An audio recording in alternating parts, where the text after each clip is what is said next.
Hey all, welcome to Parker's Reefs. On today's episode, I'm going to take you through my Aquascape.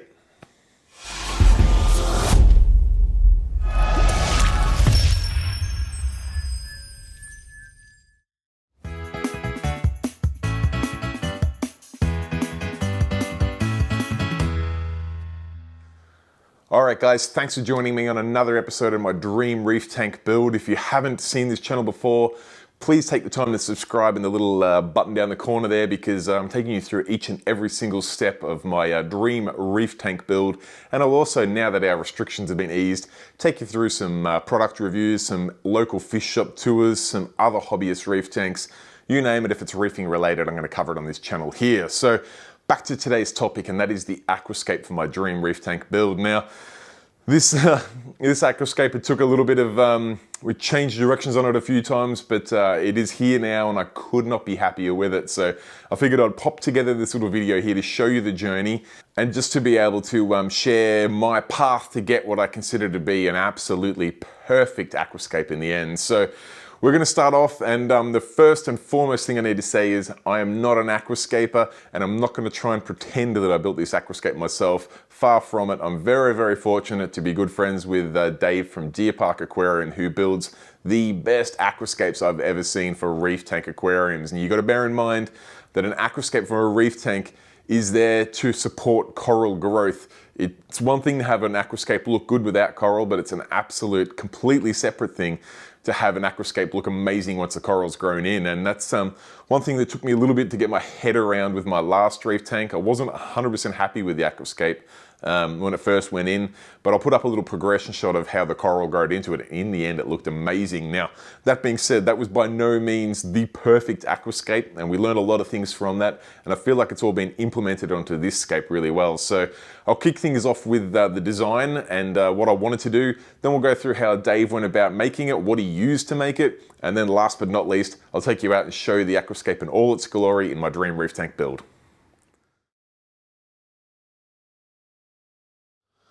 Alright, so you got to start off with the design, and I guess for the design I've got a picture in my mind of what I want the front of the tank to look like, and also what I want the top down to look like. So to give someone some sort of guide or instruction as to what you want, other than just saying, you know, an aquascape that looks good, you've got to give them some way to start with. So I come up with this design on paper for Dave, and this is what we went with. So basically, this is a not to scale drawing of my tank, but it's just a quick drawing to give you an idea. Now, we're going to have sand along the bottom here, and I'm going to want to have nothing really over halfway in the tank. I don't want to have rock too high, because I want to leave lots of room for coral growth. The last thing I want to do is have rock peaks and troughs up here, and then you can't really put coral on there because it's going to breach the water. So I've got this very light dotted line there where I don't really want to go over that, and if I do, not by very much. Now, the other thing I want to keep in mind is I want this corner down here, I want this to be tapered down, because this is an area that we walk past a fair bit. I don't want a rock wall up here. This is effectively my kind of peninsula end, whilst the back of the tank is against the wall, and this side's a little bit obscured by just the design of the house. The front's completely viewable, and this side here is very viewable as well. So I want to make sure that when you're looking in from this end that you see the rockwork coming up this way, not blocking your view down that way. So I guess with that in mind, the other two things I really wanted was an arch, or a couple of arches that aren't connected. So I'm thinking some sort of largish arch here with, you know, a little bit of rock, not a perfect, you know, M shape or anything like that, but some, you know, some bouldery bits, some sticky bits, something like that, you know, with a bit of an archway underneath it. I then want another archway next to it, but it's kind of behind it. So I want another arch coming up here. Again, not to look like an M. It won't be perfectly round like this, but I want this one then to trail down. Again, being an arch, so there'll be a bit of a view there, a cave there, and then where this trails down, this can probably almost sort of come back around the front as it settles down. So something sort of like that. Again, with some little, it's not going to be perfectly round, it's going to be rocky and knobbly and things like that. just so it doesn't look like a McDonald's advertisement. But essentially I want two arches, and you can see I don't really want it over halfway, and I want this end to be the low end. If there's going to be high rock anywhere, I want it up here, so maybe like a little branch or something up there, I don't know. But something along those lines. Now, what does that look like when we go top down? This is where things get a little bit interesting, is when we go top down, because essentially now this is when we're looking down at the tank. So the front is here. So we've got a small weir in here, the shadow. This is a viewable side. This is not viewable, and sort of half viewable from this end. But that's viewable, and that's 3/4 viewable. So remember, we had two arches, and I want them to be separated. So effectively, I want the arch. Now we're going to try and keep as much swimming space as we can at the front here, particularly in this corner here, and then down here. I'm happy for the rock to come quite close to the front here because it's going to be quite low. But I want the main sort of arch over here to take up a fair amount of space. And then I want the second arch, maybe not quite that thick, something like that. And then I want the second arch to start offset with this one and kind of hook down around there. So we end up with some swimming space between here, some nice open space for sand around here, and some nice shallow rock space around here. Because this will be nice and I need to get an eraser so I can rub that bit out. Maybe have something sort of coming up towards the rock wall there, something along those lines. Have this part here nice and low so that you can sort of see the corals come up the tank. Leaving enough room, you could probably have something, could be like a little branch or something coming up that way. Leave enough room in the back wall so that I can get the scraper there, because I like to get the back wall nice and clean. But having this beautiful valley here that you can only really see when you look from an angle. When you're looking from the front, it'll almost look like these two arches are connected, but when you look on the angle, I want to be able to see through them there, and I want to leave lots of room for my big fish to swim through there. I plan on having lots of small spaces as the corals grow in, particularly the SBS, for the small fish to swim through. But the trouble I had with my last tank was, apart from the fact that it got pretty dominated with coral in the end, there was not a lot of swim space for the larger fish. It was an absolute dream for the small fish that could swim in and out of that big green staghorn, but the big fish were kind of limited, and it wasn't the most pleasant thing to see the big fish kind of pacing a little bit. So I want to leave lots of room and different paths for the fish to be able to swim around, either in circles of 8 or completely around the outside, or up and over and under, and all sorts of things like that. So this valley here is very important to me. It also, like, the other benefit of that is I want this piece to be completely detached from the other piece here. If this can be done in a couple of pieces, that'd be great. That'll keep it modular, so that should I get a pally outbreak or an aptasia outbreak or something like that on this rock, I can actually remove that from the tank to treat it without upsetting any of this part of the structure at all. And conversely, if this was resting on each other but not actually physically connected, I could remove this or something like that, so I could treat these bits of the rock without taking the whole thing out. Let me pan out a little bit so you can see both of the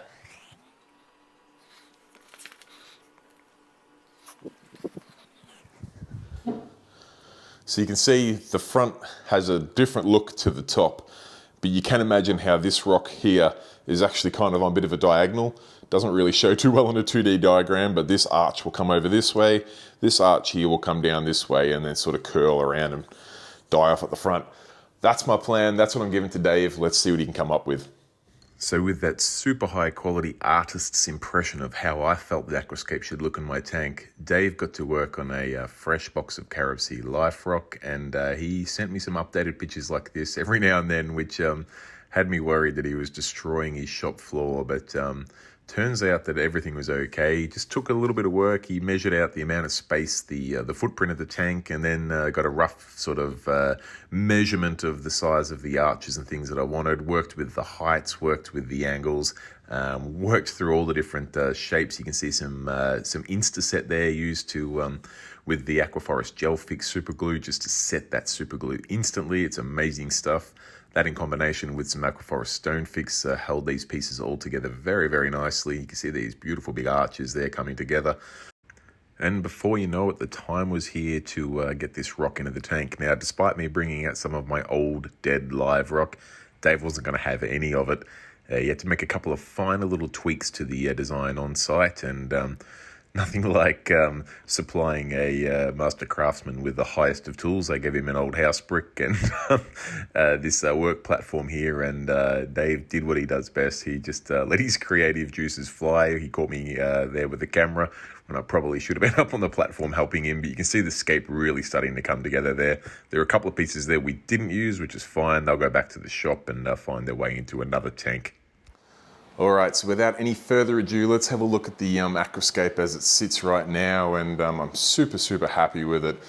It's one of these things that's very difficult to get an idea on video as to just how good the end result is, particularly trying to relay the dimensions of the rockwork is very difficult to do, but I'll run you through some of the features and some of the requirements that I had to have with this Aquascape.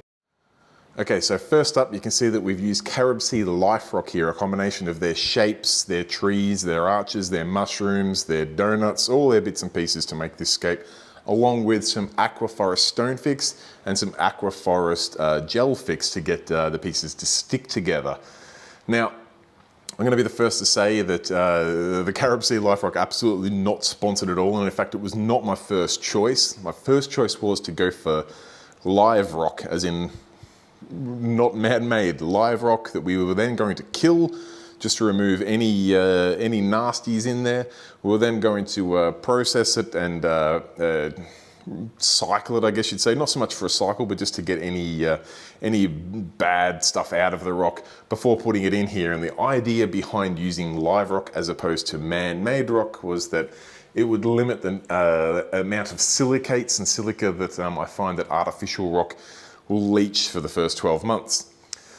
Now, my good friend Jade from the, you may have seen my video on the tattoo tank. Unfortunately, she had to shut down her tank as a part of COVID restrictions in Melbourne.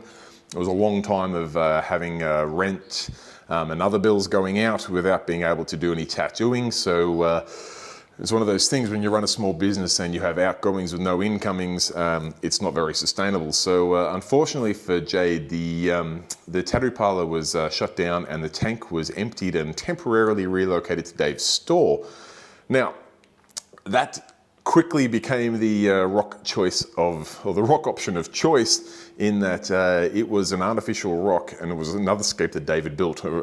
It's not something Dave does a lot of, but it was a beautiful aquascape he'd done on the same size footprint of tank. Now it was done out of Carib Sea Life Rock, but that rock had been in the tank for just over 12 months, had finished doing its leaching, was perfectly ready to go. I know the tank had no nasties like pistol shrimps or aptasias. I know that it had no phosphate or nitrate issues, so it wasn't going to leach things back into the water once it was in. That looked like the absolute ideal rock to go for. I was going to be able to pick it up at a very reasonable price. But I guess in the end, what was a good outcome was that Jade has decided to reset up her tank when she relocates to South Australia. So unfortunately, I'd put most of my eggs in that basket of being able to use that beautiful aquascape that David made for the tattoo tank. Then left us a little bit at the 11th hour without rock. Ran through some of the options out there. There's some fantastic artificial rock choices. We decided to go with artificial just because it is easier to scape without having to try to keep the rock wet or anything like that. And you also get a little bit more predictable in your shapes. So you can actually buy the bits and pieces you need. So we decided to go for an artificial rock over a live rock because I was outsourcing this scape. 99% of this scape was done by Dave. In fact, probably 99.9% of this scape was done by Dave at my local fish shop. So I wanted an artificial rock that he was comfortable using because I didn't want to tell him to use a rock that he didn't like. And because he's built a few scapes out of this Carib Sea Life Rock, this was the rock we chose. It's actually relatively difficult to get in Australia. There seems to be a little bit of a shortage of it at the moment. But he managed to get some bits and pieces in, and Dave put this scape together during some quiet times in his store over the course of a week. And wow, he nailed the criteria. So speaking of the criteria, let's just temporarily review that. I said I wanted a arch on the left-hand side. I wanted an arch next to that then cascaded down to the front right-hand corner. I said that I wanted the two arches to be separate, which you can see they are, and that I wanted, when you look on this diagonal here, I wanted there to be a valley for fish to swim through down there. There absolutely is. I said I wanted the rockwork to be as modular as possible, which is difficult, but you can see we've got this huge arch here. That piece is completely isolated, can be removed. Believe it or not, over here, these sections here, this bit on the front here is separate and can be removed. This arch at the back can be removed, and then this little bit comes over the top, can be removed separately. So you do end up with about 4 or 5 pieces there which can be individually removed, which is very, very handy should there be some sort of pest outbreak or something in the future that I need to address by removing the rock. Hopefully never going to happen, but better to plan for these things now than down the track. We have a look from this end here, which is pretty, I mean, this literally leads to our hallway door here. So we're going to get a lot of traffic going through here, and the view you get from here is sensational. Just the number of caves, the number of spaces for corals, for fish. You even see, like on that ledge over there, that arch, you've got this boulder supporting it up for a nice flow through there. It just ticks all the boxes. And I must admit, whilst it wasn't my first choice to go for the Carib Sea Life Rock, it looks really good in the tank. With a bit of the sand blowing up onto the rock here, it just looks very, very natural. The Carib Sea Life Rock now has these holes there, which is actually designed to use these rods that they supply in some of their packs, so you can stack these pieces and make your own type of trees. Whilst we didn't actually end up using that at all, they will make for some excellent coral mounting spots without looking too artificial. I was thinking I would have to drill some holes in the rock to make it a little bit easier to mount corals down the track. They've done the work for me there. The holes are already there and they look a bit more natural, so that's a win-win. Now, I might just grab my platform, and because I've got the pumps off, we can have a look from the top down and see what this scape looks like from there. All right, here we are up above the tank. You can see a little bit of the reflection from the Philips Coral Care lights, which we'll cover in another video to come soon. But it does give you a decent look of how much swim space there is in this tank. So much room for some large fish to swim around, so much room for coral growth. The advantage, I guess, of not using the Rockscape from the tattoo tank is that that tank was a peninsula system, so it was designed to have 3 very viewable sides, which would have been a little bit of a waste in this tank because obviously the back of this tank is not viewable. You can't see through there. So with going a custom Rockscape that we have, we've been able to build. It's not the old school sense of a rock wall, but it's obviously not designed to be viewable from the back, and we've been able to build a little bit of a wall there. I mean, there's still plenty of room in behind the rockwork there, so we're not going to get flowed dead spots or anything like that. But you wouldn't build rock like that up on the front wall, definitely not. So you can see on this front space here, we've got so much sand room, so much room for corals that will reside on the sand. But also, yeah, like I mentioned, just the swim space, the growth space. It's just looking really, really cool. And it's amazing how much rock can go into a tank. And then particularly when you look from the top down, how little rock it actually looks like. But it's just got a real natural shape to it. And I'm super excited to start planning where I'm going to put particular corals that have got different growth patterns, different requirements, different lighting, different flow. So much room for potential up here, which is what I'm super, super excited about. You can see my sand is still looking pretty clean. We're getting a couple of little patches of diatoms, all part of the cycle. Hopefully see a few more yet. I want to make sure that this tank gets a nice ugly cycle. I'm something a big fan or a big believer of ugly cycles. You can try to hide it as much as you want, but I feel like if you're really just kicking the can down the road and you're going to deal with that ugliness later. So I'd rather deal with the ugliness now while there's nothing else in the tank, and then we can move on to some cleanup crew, get some fish in there and eventually some corals. All right, guys, there you have it. I hope that was interesting, informative, and all of those other things. If it was, be sure to give it a thumbs up. That tells the YouTube algorithm that you thought it was a good video and other people may be interested in watching it. And of course, it goes a long way to helping me out. Likewise, if you're not a subscriber to the channel yet, please click the little subscribe button down in the corner. That goes a long way to helping me out. We've reached 10,000 subscribers now, which is a huge achievement, but there's no reason to stop at that. Let's go for 100,000. And of course, if you want to get even more value out of this channel, consider becoming a member.